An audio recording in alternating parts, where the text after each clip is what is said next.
Olá, sejam bem-vindos a mais uma videoaula sobre prevenção e combate a incêndios. O nosso assunto de hoje é classes de incêndio, métodos de extinção e agentes extintores. E os tópicos a serem abordados nesta aula são classes de incêndio, métodos de extinção e agentes extintores. Ao término dessa aula, você deverá ser capaz de conhecer as classes de incêndio, entender os métodos de extinção do fogo e compreender sobre os agentes extintores. Bom, qual é a classificação de incêndios que nós temos hoje em vigor? Nós temos aí os incêndios classificados como classe A, que são combustíveis sólidos, que pegam fogo na superfície e profundidade e deixa resíduo, deixa restos, né, brasas. Tá? Então você tem aí como exemplo madeira, papel, plástico, borracha, enfim, tudo que for material sólido. Os incêndios de classe B são os líquidos inflamáveis que queimam apenas na sua superfície e não deixam resíduos. Então nós temos aí materiais líquidos de uma forma geral, como classificados aí na classe B. Classe C são os materiais elétricos energizados. Então esses materiais são classificados como tipo de incêndio classe C.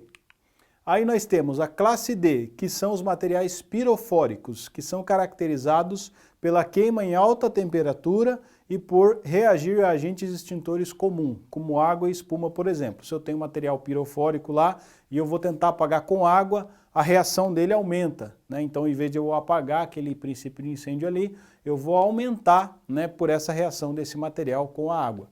Os incêndios os materiais classe E, que são radioativos e explosivos, e os classe K, que são óleos e gorduras. O classe K normalmente é muito encontrado dentro de cozinhas industriais de uma forma geral, que eu tenho muito uso de óleos e gorduras. E os métodos de extinção, como que eles funcionam? Então nós temos os métodos de abafamento, que é onde eu retiro o oxigênio, né? Então eu posso tampar, eu posso embrulhar, né, até mesmo com algum tipo de manta, cobertor, que eu retiro o oxigênio e aí eu abafo o fogo. Sem oxigênio eu não tenho fogo. Resfriamento, né? O resfriamento eu retiro o calor do recipiente, né? Então eu posso, por exemplo, utilizar a água direcionada para o recipiente, não para o foco de incêndio propriamente dito, e aí eu resfrio aquele material e gradativamente eu vou fazendo a extinção daquele incêndio. Eu tenho o isolamento, que é a retirada dos combustíveis, né? Então eu retiro os materiais combustíveis que estão ao redor, e ele vai queimar aquele material que está ali, quando acabar de queimar, o fogo se apaga também automaticamente com o fim do combustível. E eu tenho a quebra da reação em cadeia, né? Então eu interrompo o ciclo, a reação em cadeia, né, dos elementos combustível, comburente e calor, então eu interrompo momentaneamente, eu consigo interromper a queima. Então essa é a chamada quebra da reação em cadeia, uma também dos métodos de extinção de incêndio que a gente pode aplicar. E os agentes extintores, né? Agentes extintores o que são?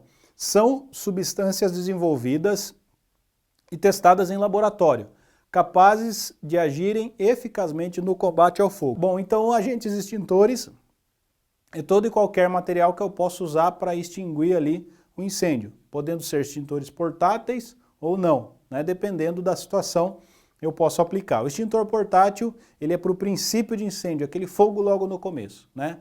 Mas agentes extintores eu tenho vários, como por exemplo hidrante, chuveiro sprinkler, eu posso utilizar areia, por exemplo, jogar sobre o fogo, enfim, tem várias formas aí que eu posso usar e aí eu considero também como um agente extintor. E chegamos ao final de mais uma videoaula sobre classes de incêndio, métodos de extinção e agentes extintores. Espero que tenham gostado.